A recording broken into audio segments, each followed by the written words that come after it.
What up guys, Spyro here! Before we start the video, I just want to let you know how you can help JT Anime's channel grow by going to check out their merch store on Etsy. You can help support the channel by purchasing merchandise like It's Bringing You All That Nerdy Goodness t-shirt, multiple variants coming soon. And just to remind you, new merchandise will be added regularly and all confirmed purchases get a special shout out in future videos. You can also support them at their Buy Me a Coffee page where they'll soon be offering membership exclusive content such as new videos and more of their original and upcoming content like JT Anime and Nerd's new Pendragon Knights of the Round, one of many stories in JT Anime's new superhero universe. Finally, be sure to check out their Amazon affiliate links in the description and pinned comment below. You can not only find incredible products, but also help them toward our goal of turning this YouTube channel into a full-time gig, so they can provide you with higher quality content. So be sure to Hulk smash that subscribe button for more content. JT Anime and Nerd, bring you all that nerdy goodness. Enjoy the video. What up guys, JT Anime and Nerd here, bring you all that nerdy goodness. Today we continue with my version of a Spyro the Dragon TV series with episode 7. Before we get started, I wanted to tell you guys that we're gonna have a surprise appearance of a certain character voiced by Patrick Warburton. If you guys know, then you know. Also, the new villain for this episode, Mama Norquita, she'll be voiced by none other than Grey Delisle. She needs that heavy Spanish accent, and I don't think anyone pulls it off better than Grey Delisle. Except for Sofia Vergara, but in this case I chose a voice actress veteran. So, with all that out of the way, I give you episode 7, Night Flight at Clifftown. Enjoy the video. The story begins on a sunny day in the Artisan Kingdom. Up above, what appears to be a hot air balloon of some sort is approaching toward the courtyard.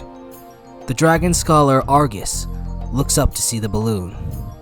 Everyone! The balloonist has arrived! In a rush, everyone swiftly runs toward the balloonist's landing zone, surrounding him with praise as he lands in the courtyard. Alright, no need to push. There's plenty to go around. All the dragons then go up and purchase items from the balloonist. Meanwhile, Spyro and friends look on with smiles on their faces. He's finally back! Maybe he brought something extraordinary this time. What exactly are we talking about? The balloonist. He goes around on his hot air balloon to the 5 kingdoms and beyond, and brings back some amazing stuff to sell. He's the top merchant in all the 5 kingdoms, and he's been on some amazing adventures. He's also got an ego bigger than his balloon. Well, what are we waiting for? Last one there is an orc! Spyro and Sparks then swiftly run ahead. Hey! No head starts! Flame and Ember then follow behind at great speed, while Drobot catches up using the jets in his wings. As the 4 get closer to the balloonist, many of the dragons go the opposite way, excited for what appears to be new items they've acquired from the balloonist. After a lengthy run, Spyro and friends make it to the balloonist. Hey, Flynn! The balloonist named Flynn turns around to reveal himself to be a creature of unknown origin. Spyro, Ember, Flame! Sparks too. Right, Starch. Still doesn't remember my name. Anyway, it's good to see my 3 favorite customers. And a new one, apparently. Salutations! My name's Drobot from the Machinist realm. I'm not a Machinist dragon, but I am proficient with technology. He hasn't been out of the lab for some time, so we decided to show him around for a day in the Artisan Kingdom. Well, it's nice to meet you, Drobot. Today's your lucky day, because today's the day you meet yours truly. Dojay's got a big ego. So, what'd you bring this time? Ooh, hate to break it to you, but everyone else kinda beat you to the punch. Good thing I was holding out on them for my 3 favorite dragons. Spyro and friends look on in excitement as Flynn grabs something from his balloon. Flynn then pulls out a giant rolled up piece of paper and hands it to Spyro. Spyro opens it with his paws, only to discover that it's a map of some sort. Is this a treasure map? Yep. I was gonna get it myself, but I figured I'd throw a bone for my pals. Problem is, I don't think any of us recognize where this is. Oh, I can, and leave it to me. Drobot then uses his visor to scan the map, slightly perturbing Flynn for a second. According to my visor's analysis, this appears to be a map of the Dry Canyon. Right you are, Spyro's friend, although I didn't need fancy gadgets to figure that one out. But why? Well, back when the Norks ruled over these lands... Wait, you knew about that? Yeah?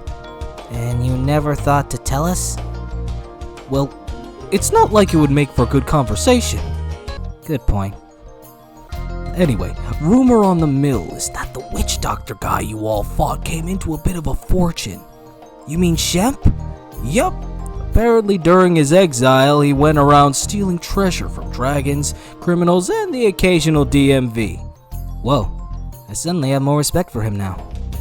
Anyway, to make a long story short, he knew he had to go back to the Nork Empire, so he hid his fortune somewhere in the Dry Canyon for a rainy day. He'd been hiding out from the dragons there ever since. But why? Because it was the place he was exiled to. Of course, it all makes sense. But he'd be there by now, wouldn't he? Just as Flynn is about to speak, he gets cut off. Not from where Flame beat him. You guys fought at the Peacekeeper stronghold, weeks away from Clifftown. It's only been a week and a half. You get there from here by air, and the treasure's all yours. Awesome! Yeah, I was, just about to say that. Hold on a minute. Now for the difficult part. How much? Oh, that's the best part. It's completely free. A limited time offer. Knowing you, Flynn, nothing's ever free. Okay, the fastest way to get there is on my balloon. It takes on wind faster than your wings. You guys cut me in on the treasure, the map, and my services are all yours. That seems fine. Why not just lead with that? I don't have anyone else to talk to. Balloonist life can get real lonely.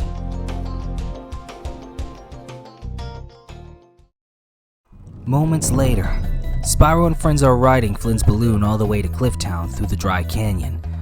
Meanwhile, in the balloon, Spyro and friends, aside from Sparks, Flynn, and Drobot, are seemingly weak due to the heat. I feel like I'm about to melt. I want my flame to be as bright as the sun, but I don't want to get fried by it. You know you can absorb heat, right? If only it were that easy. I think the heat's affecting my brain cells. I'm starting to imagine tasty lamb chops. Yo, a little more away from the basket. I just had this balloon washed. Fire spews out of Spyro's mouth as he sneezes. What was that? Oh yeah, that happens with Spyro and desert sand for some reason. It's like he's allergic to it. The wonders of dragon physiology. Drobot then thinks about something. Captain Flynn! Oh, no need to be modest. Just call me Flynn. All my friends do. Or Lord of the Skies if you really want to. Okay. Flynn, how exactly did you acquire this map? Now that's a story. I was fighting an armada of undead skeleton pirates at vast unknown seas between Wizard's Peak and the Dreamweaver Monastery. Okay, but shouldn't we question as to why Shemp would even make a map? Or how it even got in the pirates' hands? Now look, it all happened weeks ago. I can't be expected to remember every little detail. I'm sure Shemp had his reasons, mainly so he wouldn't lose his treasure's location. No, I suppose not. Spyro then looks out of the basket and notices something. Look! Spyro and friends look on as they see Clifftown from here. Alright, prepare yourselves. Landing can get a little much. This is the first time I've ever been to... Okay, seriously, cleaning this thing is major expensive. From within Clifftown, someone is looking at Spyro and friends' descent into the town through a pair of binoculars. The person being revealed to be an orange Nork with a mustache. Mama will want to hear about this. Flynn's balloon then lands at the center of Clifftown. The group then exits the aircraft. Welcome to Clifftown! The sound of nothing but wind is heard, followed by a lone tumbleweed passing by. Okay. Didn't think it'd be such a tough crowd. What crowd? It's like a ghost town in here. Drobot then steps forward, using the X-ray mode on his visor. That's interesting. What's up? There are signs of recent activity here, but they seem to have deserted the town. I wonder what for. Who cares? It just makes finding the treasure easier for us. Flynn then pulls out the treasure map. Looks like it's supposed to be right here. It is a map. Maybe we have to dig. Drobot then scans the area, gaining new information from his visor. Aha! Over here! Spyro and friends run over to where the balloon is. Congrats, you found my balloon. Move the balloon, please. Fine, I'll humor you. Flynn then pushes his balloon forward. But I'm pretty sure that it's not. My visor's never wrong. The analysis shows that there used to be a well dug here. It was sealed up when the water finally dried out. Drobot then activates his drill tail, followed by carefully lowering it and digging into a specific spot. If I can drill into this specific point carefully, the structure underneath should... Suddenly, the ground breaks apart, revealing the hidden well underneath. Break like glass. Oh. Spyro and friends then fly down into the tunnel, with Flynn being the only one to fall behind. Ow! After Flynn gets up from falling, Spyro and friends then continue on toward the path in sight, which seems to be some sort of long, dormant sewer system. Great! Looks like we're walking through a toilet. A moment later, Spyro and friends continue walking through the sewer system. Just then, Drobot slows his pace a bit, meeting side by side with Flynn. Flynn, may I have a word? Shoot away, Drobot. I went over an analysis of the map of the 5 kingdoms I scanned and before we met, and there's no water in between the Dreamweaver Monastery and Wizard's Peak. Oh, well, must have been wherever the nearest body of water was. Actually, the only body of water pirates could sail is only a few miles out from this desert. Yes, that must have been it. Now that we got that covered, let's press on toward the treasure. Yo, dudes, I'm seeing something up ahead. It's some kind of light. Why does it feel so familiar? As Spyro and friends get closer toward the end of the pipeline, they come to find a trove of treasure in front of them. Holy cannoli! It's the trove of the gods, dudes! That felt a bit quick to find. It also felt a little too easy. Why would Shem put it all in an easy place to find? Guys, hate to break up the greedy banter, but is that what I think it is? Spyro and friends then look on to see what appears to be a familiar crystal. Spirit gem! Pretty lucky, huh, Spyro? Spyro? Everyone looks on to see Spyro with a strange hypnotic look in his eye, almost as if he was in a trance. Spyro? What's up with him? I remember him mentioning something about him feeling like he had to attack those gems back in the Artisan Kingdom. Maybe this is the same time as last time. It's like he's hypnotized. Suddenly, Spyro glides toward the spirit gem at swift speed. Dude, hold up! Ember and Flame swiftly catch up to hold down on Spyro, keeping him from touching the spirit gem. Spyro, what's up with you? It's like he's a zombie. Wait, he isn't one, is he? Spyro, if you can hear me, you're alive! Hey, I'm supposed to be the stupid one here. Hey, wait a minute. You owe me 2 gems, Flame. Can't believe you actually said it. Guys, it's not Spyro. It's strange. The spirit gem's emitting some sort of signal. One that only Spyro seems to be affected by. Although I'm not sure why. It could have something to do with the type of dragon he is. Look, can we just collect already? What's wrong, adventurer? Getting the willies for dark caves? No, I just don't know if anyone else is looking for the treasure or like us. Oh, come on. If you've got the only map, who else would be here? Suddenly, a dagger is stabbed into the wall between Sparks and Drobot. I stand corrected. Spyro and friends then look on as the treasure is gathered by a huge net, followed by a group of Norks with mustaches and silver capes dropping down into the pit Spyro and friends are in. One of the Norks then rises, seemingly the leader of the group. So, you are Spyro el Dragon. Spyro then snaps out of his trance. Actually, it's Spyro the Dragon. See, it's what I just said. Who are you? I am the fiercest bandito to ever roam the Dry Canyon. A criminal even the peacekeepers fear. I am the mysterious, the fierce, and most handsome Roberto! Stop with the dramatics and get in here! Mama, trying to intimidate them. Oh yes, you're being so scary. Now get up here! Hey, she never lets me have any fun. Vámonos! And what makes you think we're going with... The Nork bandits then hold Spyro and friends at blade point. Okay, we'll follow you.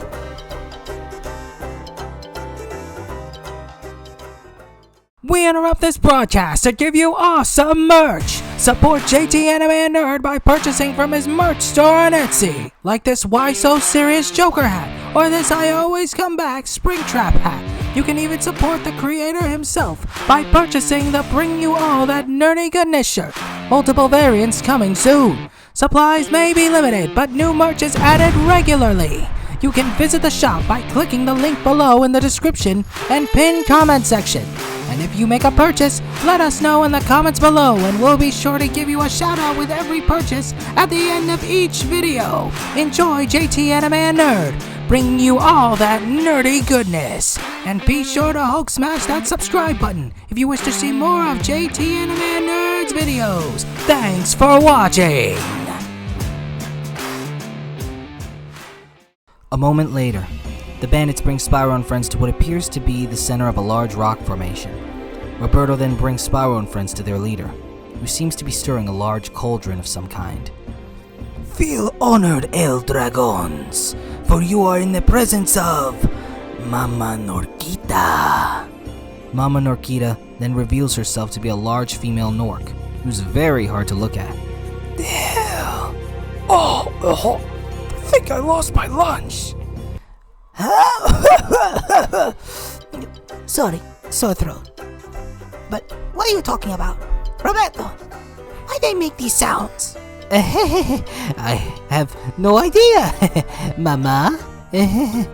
Roberto then nervously signals Spyro and friends not to mention her appearance, afraid of what might transpire. We were just so affected by our flight here. A bit of heat stroke, I guess. Oh, okay. Drink some ginger ale, should clear right up. Everyone looks at Mama Norquita awkwardly. What? We may be enemies, but I still have paternal instincts. But I digress. So this is the dragon who defeated my husband. What? Husband? Someone actually married you? What husband? Champ, you rotten little iguana! Champ was married. Ah, yes. The love of my life. As pig-headed as he is. I remember when we first met. On the run from the law, it was love at first sight. We couldn't have little Norks of our own, so we made a family of the fiercest banditos alive. But if Shemp had a family, why'd he come back to the Nork Empire? Bah! My husband was always obsessed with ruling the Nork Empire, not making ends meet. But I love him and respected his decision. When he told me about the plan to take over the Dry Canyon, I just couldn't wait to welcome him back home. But he didn't come back home. Ooh, I think that's on you guys. You all took my husband from me, and now from what I hear, he's wandering the desert aimlessly. For that, I decided to put a plan in order. What plan? Oh, please don't tell me. Flynn, what's going on? We tricked the little... whatever he is. What do you mean you tricked me? We found my husband's treasure weeks ago and made a new home here. But vengeance still weighed on my mind. And one day, Flip dropped by looking for a gift for 3 particular dragons. Knowing this, I had Roberto disguise himself as a merchant, and we sold him the map cheap to lure you in. Flynn, you told us you got that map from pirates. Well, I did meet a retired pirate. He, got mutinied and abandoned by his crew. Now I have all the dragons for my revenge. Except him. I don't know him. Who? Me?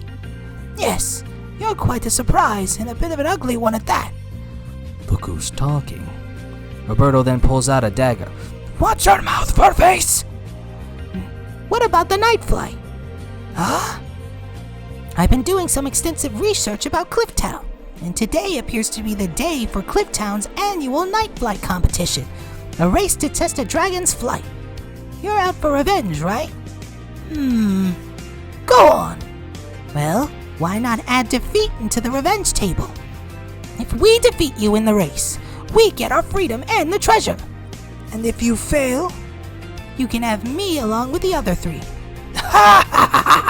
And what exactly do you have to offer, Mama? I was raised by the Machinist dragons, so I can invent machines and weapons guaranteed to make you rich as kings. So what do you say? Mama Norquita, tell me you're not buying this. Quiet, Roberto! I've heard of the Machinist dragons. They were wiped out during the Nork Wars. Very well. 3 rounds. Whoever wins is victorious. We have an accord. Moments later, the groups are in a lone cave room, preparing for the race. Wait, what? You heard me, Flynn. You should go first. But I think you might want to go first. Besides, I lied about your gift. I was just too embarrassed to tell you. Nonsense. Remember you told us how you won 37 plane races in a row with your eyes closed? I said that? Yeah. Even though it's physically impossible. Wow, I think Sparks finally grew a brain. Besides, it's okay if you feel embarrassed. We love you anyway. You can do it, Flynn. Guys, I think it might be more logical for one of us to go. Come on, even if we lose 1, we still gotta win 2. I don't know about this. Come on, Drobot. You gotta see his piloting skills. Well, I mean, this is a dragon race after all. And besides, I'm rusty. I haven't flown a plane in a while. I don't even have a plane with me, so, bummer. I guess I can't race. If you all insist. Drobot then removes his armor, revealing what he fully looks like underneath, surprising his friends. Whoa! You're wingless? Yep, I was born without them. That's why I built the armor. And it just occurred to me, you never saw me without the armor. Just my face. But aren't you embarrassed? Of course not. I may not have wings, but I don't care what anyone else thinks. I never have. Huh. That night, Mama Norquita and her children lead Spyro and friends up atop a crystal formation. They then look in awe at the sight. Whoa! Crystal Mountain, nearly unbreakable. We go prepare.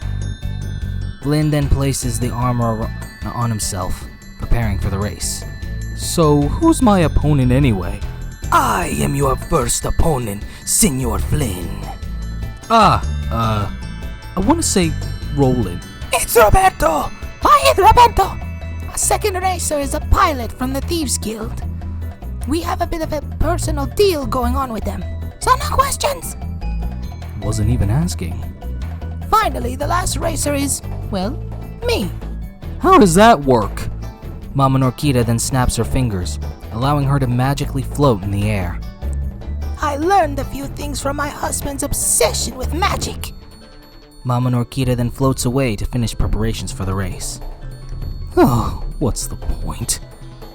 Flynn then walks away, saddened now that he's seen what Mama Norquita can do. Flynn? Flynn then sits down against a large rock, his head knotted down in sorrow.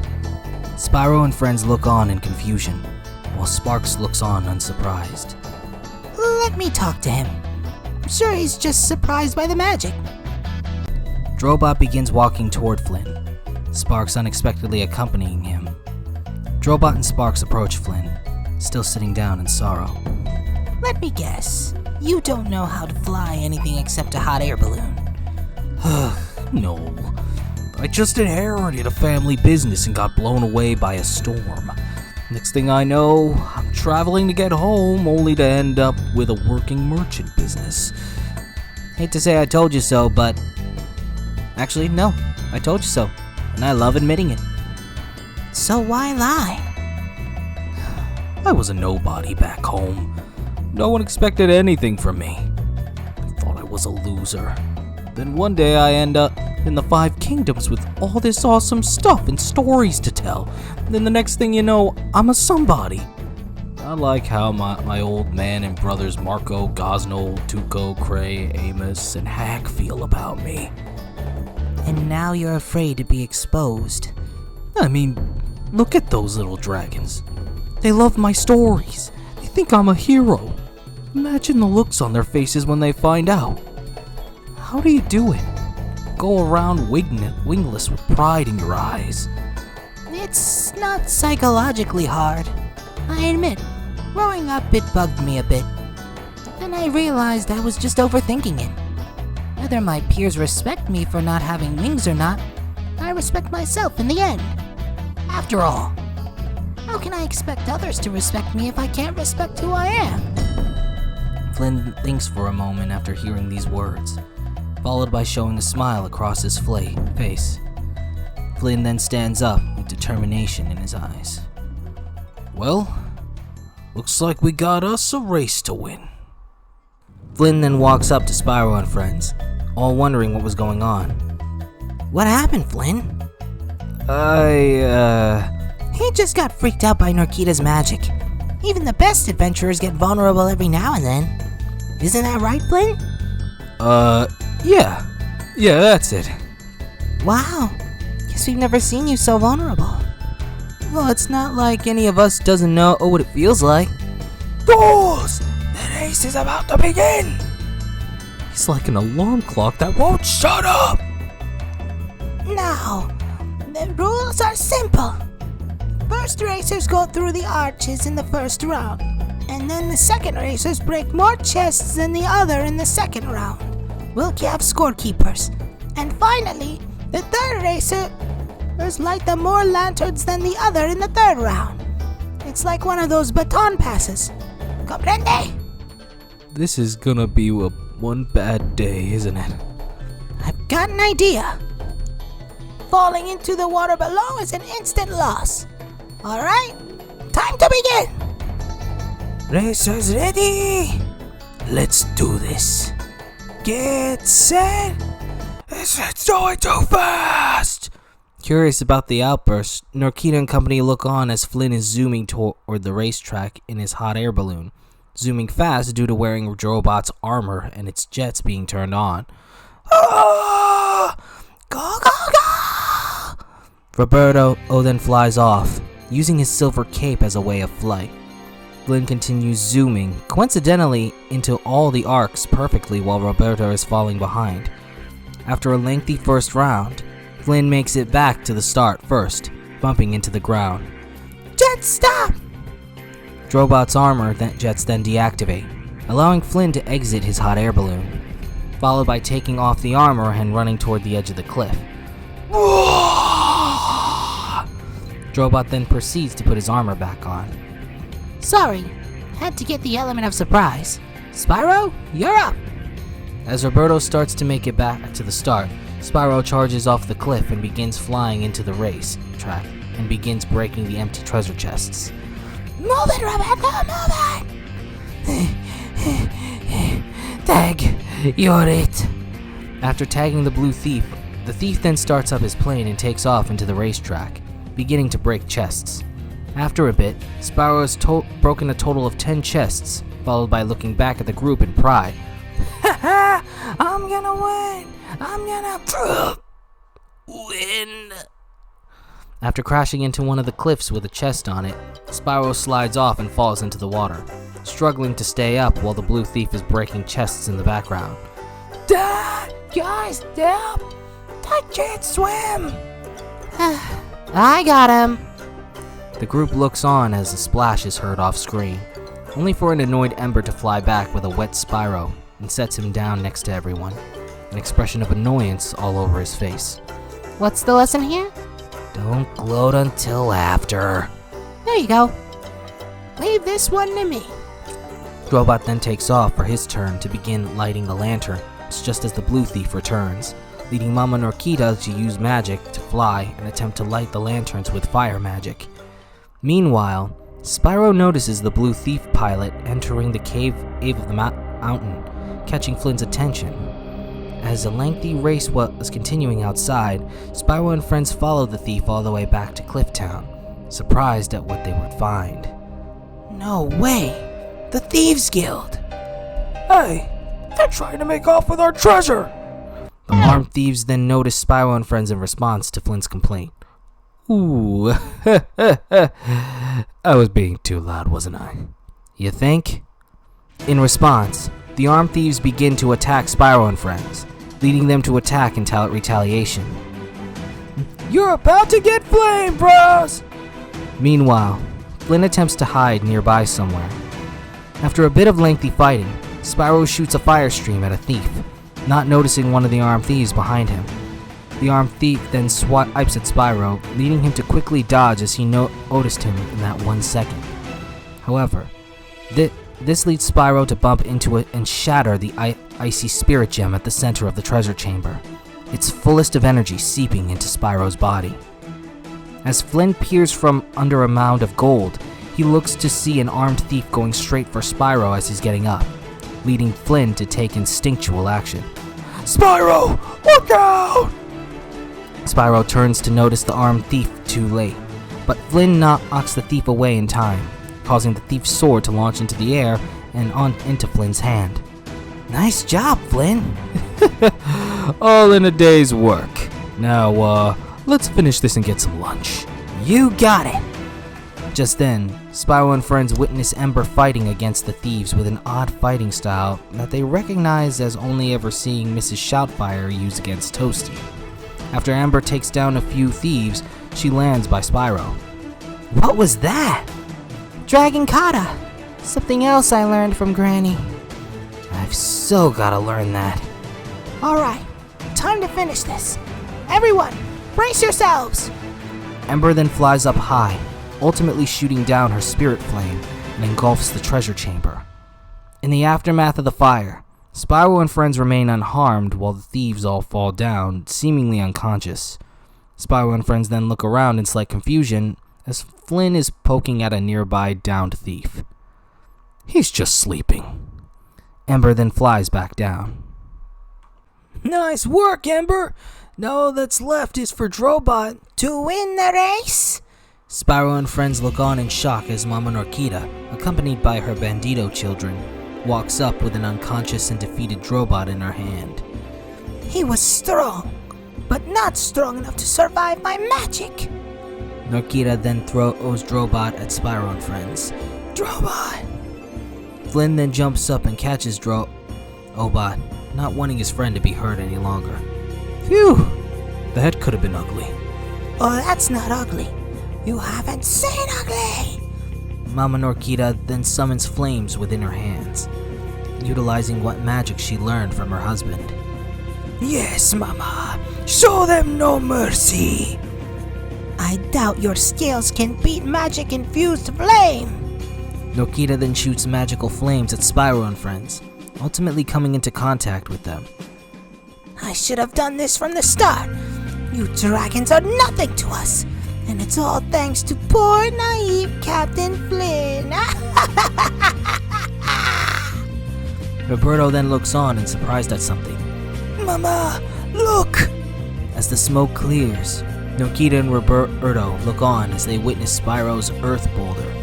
What is this? Within the earth boulder, everyone's crammed inside, hilariously squeezing each other due to that tight space. A little cramped, don't you think? 2 words, Flynn. Bath time. Uh-oh. Oh no. Incoming sneeze! With a big sneeze, the earth boulder explodes, causing pieces of the earth boulder to hit Norquita and Roberto, pushing them backwards into the cave wall. Seriously, what's with that desert sand allergy?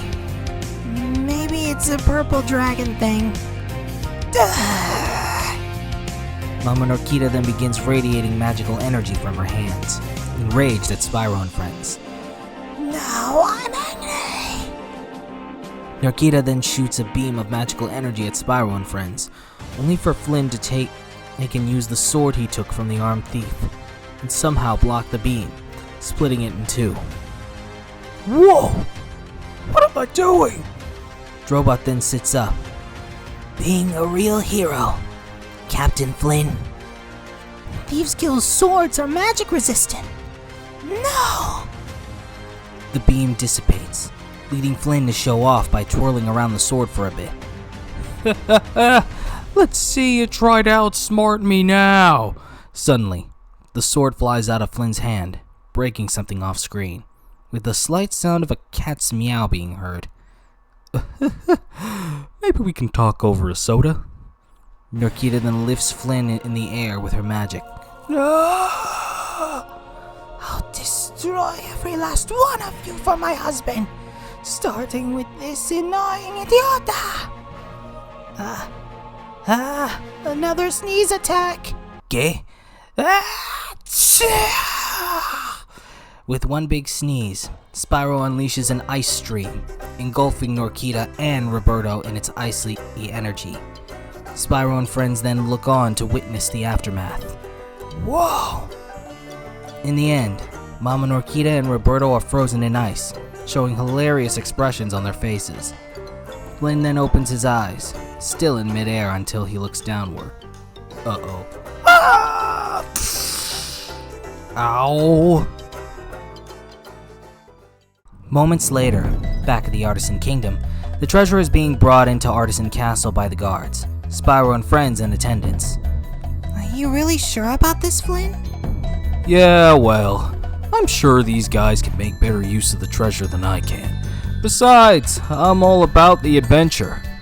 You certainly proved yourself, Captain Flynn. Yeah, you are awesome! Until, the whole losing your sword thing.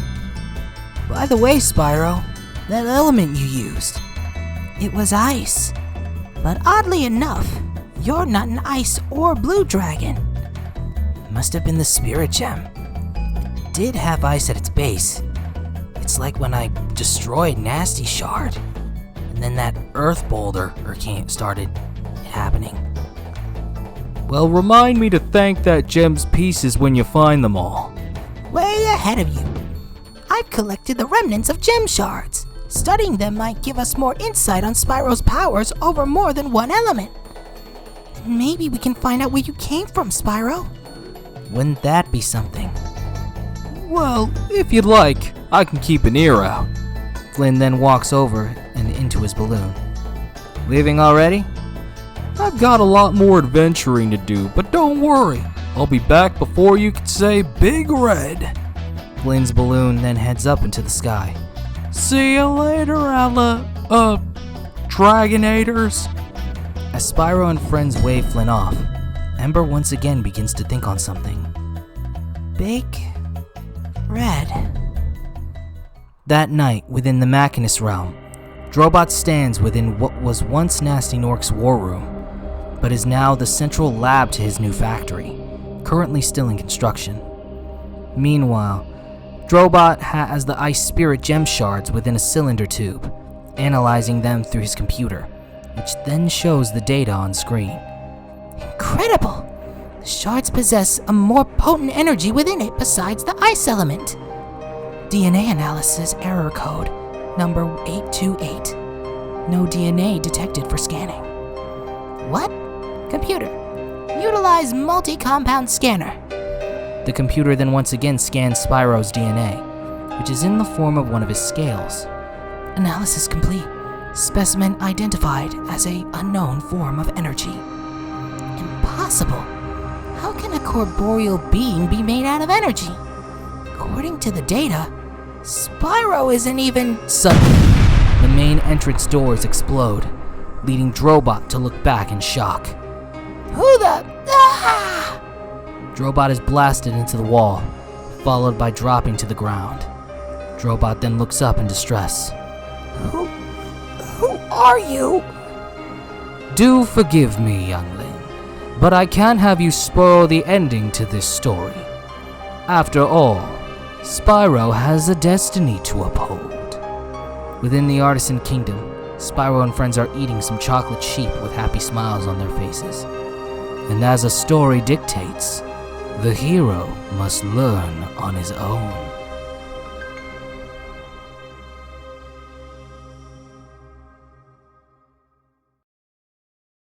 I hope you guys enjoyed this video. If you did, be sure to check out our merch store, Buy Me a Coffee page, and Amazon affiliate link linked in the description and pinned comment below, so you can help us expand the channel and give you guys higher quality content. Also, if you want to check out our original content, be sure to check out the playlists linked in the description below. With all that said and done, I'm JT Anime, and I'll check you guys later.